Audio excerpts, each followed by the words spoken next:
Nós vamos permanecer nesse assunto, né, para a gente entender o que deve estar em pauta e também discutir um pouco da importância desse evento. Recebemos o professor de Relações Internacionais, Alexandre Uehara. Professor, muito obrigada pela sua participação e a gentileza de nos atender no dia de hoje. Eu já estendo, então, a pergunta que eu acabei de fazer aqui para os nossos comentaristas, né? Portanto, o Brasil assumindo a presidência rotativa do BRICS este ano, será o anfitrião da cúpula no Rio de Janeiro. Qual seria a relevância desse encontro para a posição do Brasil no cenário internacional e o que a gente pode esperar do governo brasileiro, né, como a agenda prioritária? Muito bom dia para você.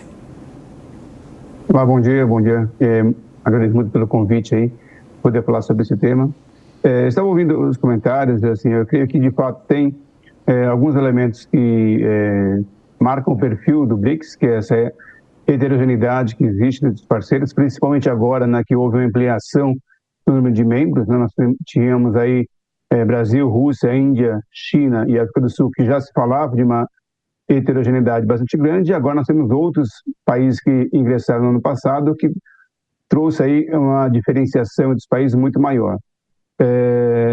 Porém, o que eu vejo é que este ano, exatamente pela ascensão do presidente Trump nos Estados Unidos, vivemos aí um momento de incertezas, né? Porque vários países do mundo estão sendo ameaçados, inclusive o Brasil, né, pelas elevações de tarifas sobre as importações nos Estados Unidos, e isso tem levado a movimentos de rearranjo na geopolítica internacional e, como disse o presidente Lula, na geoeconomia mundial. Então, pode ser, né, que neste momento esse encontro, que apesar dessa heterogeneidade, você tem aí um ganho de importância, porque alguns países vão ter que rearranjar os seus relacionamentos comerciais, né? E o Brasil já tem a China como país importante, mas a Índia, por exemplo, ainda é um parceiro pequeno em relação ao total do comércio brasileiro. E outros países que fazem parte desse grupo podem, eventualmente, ser importantes na busca de ampliação do comércio, que, eventualmente, se não for para os Estados Unidos, as nossas exportações não forem para os Estados Unidos,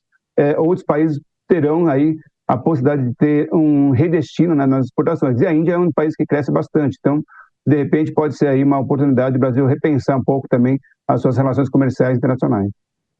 Professor, bom dia. Até como, seguindo aquilo que o senhor falou, né?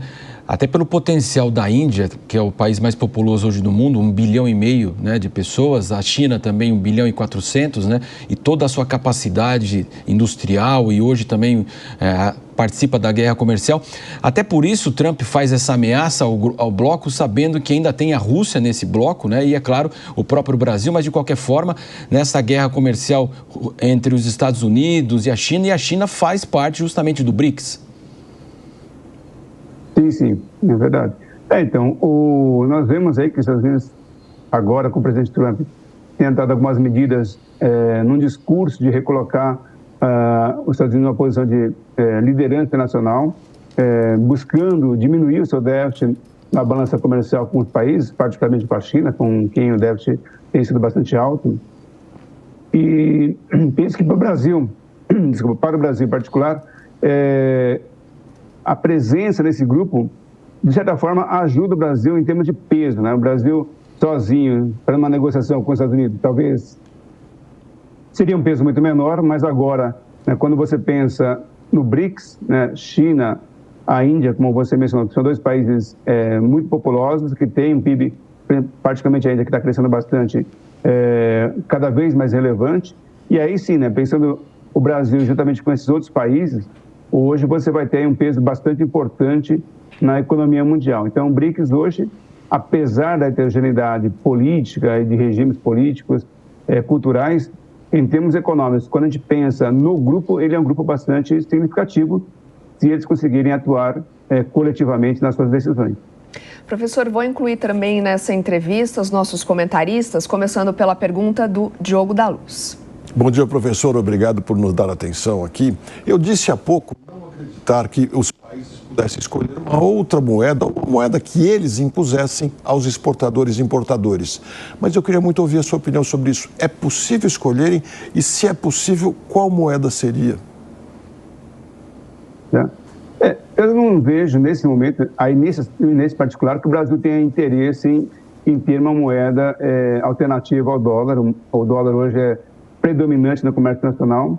O que existe em algumas possibilidades, o Brasil já faz isso em alguns casos aqui no comércio na América do Sul, particularmente no Mercosul, que é a troca, né, a facilitação de comércio, tentando evitar o dólar para tentar evitar aí o câmbio. Então, eu vejo que assim pode haver entre os países do BRICS uma facilitação, medidas compensatórias do comércio nacional, mas sem que haja uma moeda nova ali, porque nesse momento eu não vejo interesse. Ainda que a China tenha buscado fazer a internacionalização, né, da sua moeda, a participação do comércio da moeda, o renminbi da China, no comércio nacional é muito baixo, né, e eu ainda vejo que é muito mais prático e fácil o Brasil, né, e os países, mesmo entre eles ali, terem essa moeda do dólar, né, como a moeda comum para o comércio nacional.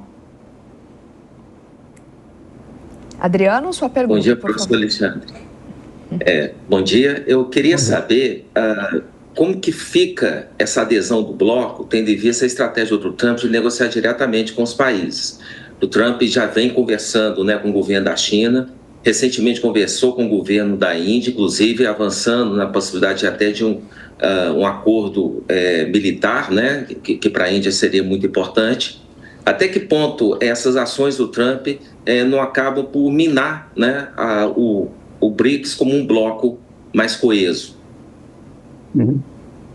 Da perspectiva norte-americana, faz todo sentido buscar as negociações bilaterais, porque aí não tem nenhum outro país no mundo que possa, de fato, ter o mesmo peso, né? Os Estados Unidos é a maior economia do mundo, é a maior potência militar do mundo, mesmo a China sendo a segunda maior economia, e também tem um poderio militar bastante importante, mas quando se pensa bilateralmente, os Estados Unidos ainda é a grande potência e tem muito mais poder de negociação quando vai para as negociações bilaterais.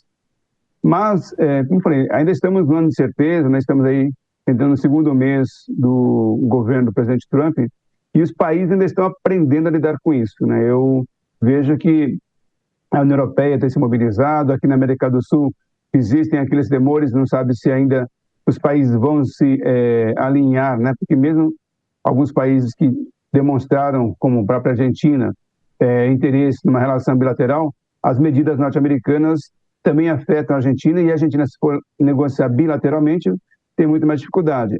Então, nesse sentido, eu acho que temos que observar como que os países, né, os governos, vão entender como lidar com essas situações com os Estados Unidos. Obviamente, os Estados Unidos têm interesse em fazer relações de negociações bilaterais, mas os países menores, né, ou todos os outros países, se sentindo ameaçados, talvez haja aí movimentos de coordenação nessas negociações, dependendo do andar das negociações que forem sendo desenvolvidas aqui para frente. Nós temos que olhar, né, com cuidado.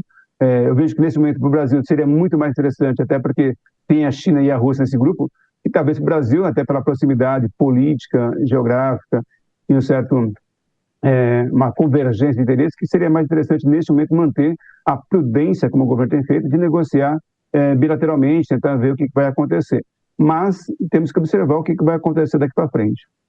Conversamos com o professor de Relações Internacionais, Alexandre Uehara, sobre a reunião da cúpula dos BRICS, que acontecerá no Rio de Janeiro no mês de julho. Professor, muito obrigada pela sua participação para você. Um ótimo domingo. Eu que agradeço mais uma vez o convite. Um ótimo domingo a todos. Obrigada.